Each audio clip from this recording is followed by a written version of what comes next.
આજે માનનીય વડાપ્રધાન શ્રી નરેન્દ્રભાઈ મોદીજીના સેવા સુશાસન અને ગરીબ કલ્યાણના જે 11 વર્ષ પૂર્ણ થયા છે એ બાબતની પત્રકાર પરિષદમાં આજે ભરૂચ જિલ્લા ખાતે મારે ઉપસ્થિત રહેવાનું થયું છે।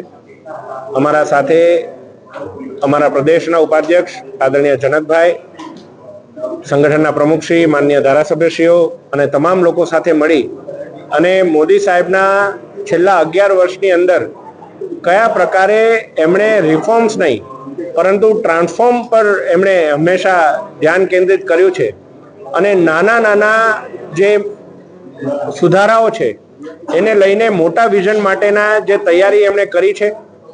આ જે કાળ છે 75 વર્ષથી 100 વર્ષનો, એ આઝાદીનો અમૃતકાળ છે અને અમૃતકાળની અંદર વિકાસની નવી ઊંચાઈઓ તરફ લઈ જવા માટે ગુજરાત રાજ્ય પણ કઈ રીતે સુદૃઢ બન્યું છે અને દેશની અંદર પછી દેશની આર્થિક પરિસ્થિતિ હોય, દેશની આંતરિક સુરક્ષા હોય, દેશની બહારી સુરક્ષાને લઈને કોઈ પ્રકારના ખતરાઓ હોય અને દેશ કયા પ્રકારે વૈશ્વિક રીતે પોતાની છાપ છોડી રહ્યું છે, આ તમામ બાબતે તમામ પત્રકાર મિત્રો સાથે પણ વાર્તાલાપ થયો છે।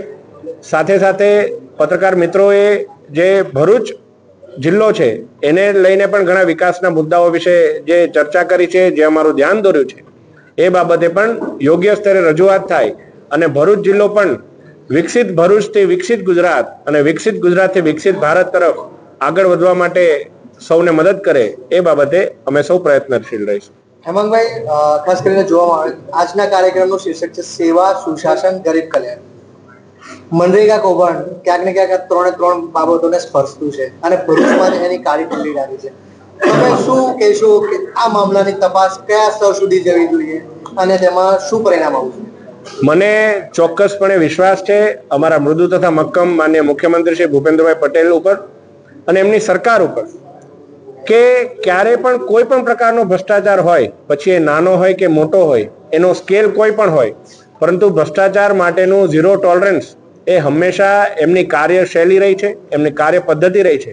માનનીય મોદી સાહેબના જે 11 સંકલ્પો છે એની અંદર પણ વિકસિત ભારત માટે ભ્રષ્ટાચારના વિરુદ્ધ ઝીરો ટોલરન્સ રાખવું, એ બાબતે અમારા સૌનું એ પ્રકારની કાર્યપ્રણાલી રહી છે। હું માનું છું કે આ બાબતે જે કંઈ પણ યોગ્ય તપાસ છે તપાસ પણ થશે અને એના માટેના જે કંઈ પણ કાયદાને એનું કામ કરવાનું હશે, હું માનું છું કે કાયદો એનું કામ કરશે। એમાં કોઈ છેલ્લો સવાલ, તાજેતરમાં મનસુખભાઈ વસાવા સાંસદ છે, એમણે એક સંમેલન બોલાવ્યું હતું અને એમણે ક્યાંક ને ક્યાંક સંગઠન માટે બી નારાજગી વ્યક્ત કરી હતી, સરકાર માટે બી કરી હતી, પોલીસ માટે બી નારાજગી વ્યક્ત કરી હતી। શું કહેશો, સાંસદની જ આ સ્થિતિ હોય તો પ્રજા માટે કેટલું એક્સપેરિમેન્ટ? આપ એને સાંસદ તરીકે જુઓ છો, હું માનું છું કે મનસુખ કાકા એ અમારા સૌના વડીલ છે અને એમનું એ અધિકાર છે કે કોઈને પણ ટપારી શકે। એમની ચિંતા હોય પાર્ટી માટેની ચિંતા હોય છે, એમાં કોઈ પણ આ પક્ષ કે પેલો પક્ષ નથી હોતું, પાર્ટી એક પરિવાર છે। એટલે એમના દ્વારા જે કોઈ પણ લાગણી પણ વ્યક્ત કરવામાં આવી હોય એ પાર્ટી માટેની ચિંતા હોય છે અને તમામ લોકો એમને એટલું સન્માન પણ આપતા હોય છે। એટલે આ એક પરિવારનો મામલો છે ને પરિવારની અંદર હંમેશા સારી બાબત એ છે કે સૌ સાથે મળીને કાર્ય કરતા હોય છે। Okay, thank you.